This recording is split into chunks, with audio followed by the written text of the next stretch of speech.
Hello friends, good morning. This is Anand Sharma. I am pretty sure, मुझे पूरा यकीन है कि आपने 2 नोटबुक्स बना ली होंगी, एक वोकैबुलरी के लिए और एक ग्रामर के लिए. I start with an anecdote today. What is the word? Anecdote. ANECDOTE. Anecdote का मतलब एग्जैक्टली होता है चुटकुला. You have to listen very carefully, क्योंकि कई बार क्या होता है कि जब हम कोई चुटकुला सुनते हैं तो कई बार दूसरे दिन हंसते हैं, कई बार तीसरे दिन हंसते हैं, क्योंकि उसको थोड़ा समझना मुश्किल होता है. दैट इज कॉल्ड एनेक्डोट, जिसको हम थोड़ी सी एक थिन लाइनें humour, HUMOUR, HU right on, HUMOUR. इससे आगे एक वर्ड आप तो जानते ही हैं, इसमें तो आप ज्यादातर लोग मायने सटायर, SATIR, तीनों की मीनिंग बिल्कुल अलग हैं. मैं आज आपसे बात एक एनेक्डोट की कर रहा हूं, ध्यान से सुनने के लिए इसी कह रहा हूं ताकि आप इमीडिएटली समझ जाएं और हम अपनी क्लास आगे शुरू करें, आप समझना शुरू करें. There was a very rich man, wealthy man. He wanted to lose his weight. Naturally a team of people, लोगों का एक समूह, कोई पानी की बोतल पकड़ा हुआ, किसी ने क्या पकड़ा हो, किसी ने क्या पकड़ा, साहब वेट कम करने जा रहे हैं.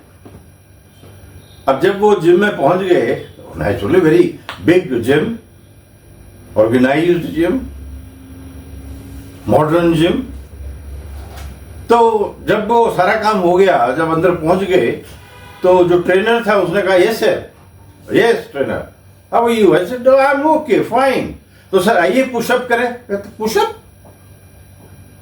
तो भाई पुशअप तो आपको ही करने, थोड़ी करने साथ आए हो पानी बोतल लेकर, सामान लेके. पुशअप तो आपको करने, क्योंकि वेट तो आपने लूज करना है. Now my point is, you have to learn English and you have to work hard. You have to work hard. हमारे टाइम में एक बहुत इडियम ये प्रसिद्ध था, टू बर्न मिडनाइट ऑयल. क्या था? टू बर्न मिडनाइट ऑयल, यानी कि देर रात तक पढ़ना, क्योंकि उस टाइम केरोसिन ऑयल होता था, जलाते थे लाइट या लैंटेन. क्या बोलते हैं लालटेन को? लैंटेन. तो आज मैं आपसे बात कर रहा हूं, रूबरू हो रहा हूं इडियम्स और फ्रेजेस को लेकर. ये बहुत इंपॉर्टेंट पार्ट है. पिछली बार मैं एक वर्ड आपसे डिस्कस कर चुका हूं, मैं वर्ड यूज करना चाह रहा हूं, इंटीग्रल, इनडिविजिबल, इनडिविजिबल. और एक वर्ड मैंने और किया था, इनसेपरेबल. ये सारे वर्ड्स आपने याद कर लिए होंगे. आप कहें तो मैं एक वर्ड और आपको याद कराता हूं, वो है इंडिस्पेंसिबल. Indispensable, SABLE, indispensable. अब इंडिस्पेंसिबल की स्पेलिंग SIBLE भी होती है. There are 2 spelling, both are right. Indispensable, indispensable.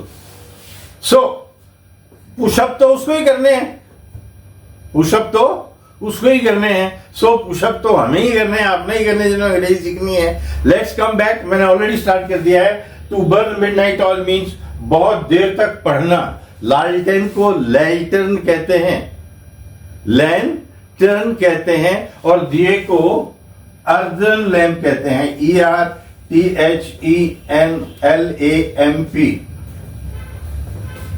दिया, लोग दिया जलाकर पढ़ते थे. People used to study while burning earthen lamp. Now we come to the point. French leave. अब फ्रांस में जब 18th सेंचुरी में पार्टी होती थी तो ऐसा एक रूल बना हुआ था कि जाते हुए कोई बाय बाय नहीं करेगा, गुड बाय नहीं करेगा, अपने आप ही निकल लेंगे वो, जिसको हम आम भाषा में, लोकल भाषा में कहते हैं पतली गली से, खाया पिया निकल लिए. That is called French leave. That is called French leave. धीरे धीरे ये वर्ड बहुत कॉमन होने लगा और ये ऑफिस में होने लगा. जैसे मान लो विजय जी ऑफिस गए हुए हैं और साहब है नहीं, और उन्होंने देखा तो अपने दोस्त कैसे करके किया, तो इसका मतलब भाई मैं निकल रहा हूं. That is French leave. इसी के लिए दूसरा वर्ड हमारे पास है फरलो. क्या है, फरलो। हालांकि ये दोनों चीजें मुश्किल हो गई हैं। अभी आपने देखा होगा कि एक पुलिस स्टेशन पे जब एसएसपी ने रेड की तो जो थानेदार साहब थे वो फरलो में थे, खाने पीने गए हुए थे। तो जाके देखा तो वो कहीं कुटिया में बैठ के खाना खा रहे हैं। कुटिया में बैठेंगे नेचुरली, कुटिया की अंग्रेजी cottage, COTTAGENILL। So both words are clear, French leave and furlough. अब ये चूंकि सिस्टम सारे आ गए हैं, AI आ गया है, टेक्निक आ गई है, तो ये थोड़ा मुश्किल हो गया, लेकिन अभी भी होता है, it still happen, but that is not our point of discussion. Point of discussion का मतलब है मोटिंग पॉइंट। ये ले एक और लीजिए, mooting point. Mooting point means point of discussion, point of discussion. Now I come to the next word, black sheep. Black sheep का मतलब होता है बहुत ही खतरनाक आदमी जो आपके साथ ही रहता है और आपको ही धोखा देता है। अगर आप लोगों ने जूलियस सीजर पढ़ा है विलियम शेक्सपियर का, उसमें जो ब्रूटस है, he stabs Caesar and the Caesar says to him when he looks back, तो सीजर उसको कहता है you too Brutus, then fall Caesar। Brutus अगर तू भी ये समझता है कि मैं गलत हूं तो ब्रूटस तू मर जा। That is called black sheep, means the untrustworthy person. क्या बोलेंगे हम, अनट्रस्टवर्दी पर्सन। इसके लिए एक और वर्ड है अनरिलायबल, RELIABLE, अनरिलायबल पर्सन। इसको हम स्नेक इन द ग्रास भी कहते हैं। घास उठा रहा है गांव में, पता नहीं लगता है सांप भी है इसमें, snake in the grass. So beware of, लिखा होता ना घरों के बाहर, beware of dogs, beware of dogs. अब बात को मेरी ध्यान से सुनना। अब ये नहीं पता कि जो अंदर रह रहे हैं वो बाहर के कुत्तों के लिए कह रहे हैं, कुत्ते बाहर के अंदर के लिए कह रहे हैं। किसे, कुत्ते कहां बस रहे हैं ये पता नहीं लग रहा है। बीवेयर ऑफ डॉग्स लिखा हुआ है, right. Next is fringe benefits. जब आप कोई कंपनी ज्वाइन करते हैं तो एक तो आपको सैलरी मिलती है, उसके साथ आपको गाड़ी मिलती है, इंश्योरेंस मिलती है, और जितने भी बेनिफिट्स आपको मिलते हैं they are called fringe benefits और पर्क्स। पर्क्स आप खाते होंगे, बहुत पॉपुलर हुई थी, बट अब तो मार्केट में शायद बहुत कम है। क्लोज शेप, क्लोज शेप का मतलब होता है बाल बाल बचना। In a landslide yesterday in Kedarnath people had close shave. Close shave का मतलब होता है narrow escape. Write down,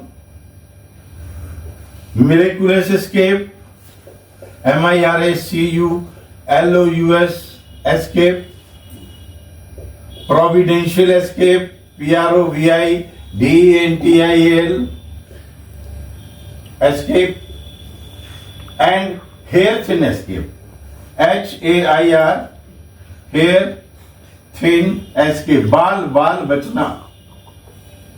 So many people had hair thin escape, miraculous escape, providential escape from the landslide or the debris which could have fallen on them.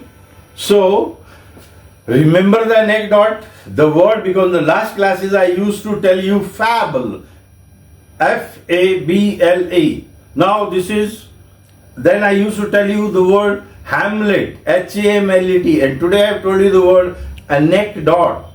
The word anecdote. Learn this word, understand the meaning of the anecdote, try to write it, try to write on the words. You cannot learn without writing them. Always remember, because Hindi you have learned through your ears, your mother tongue you have learned through ears, but English will come by this way. This is a long route.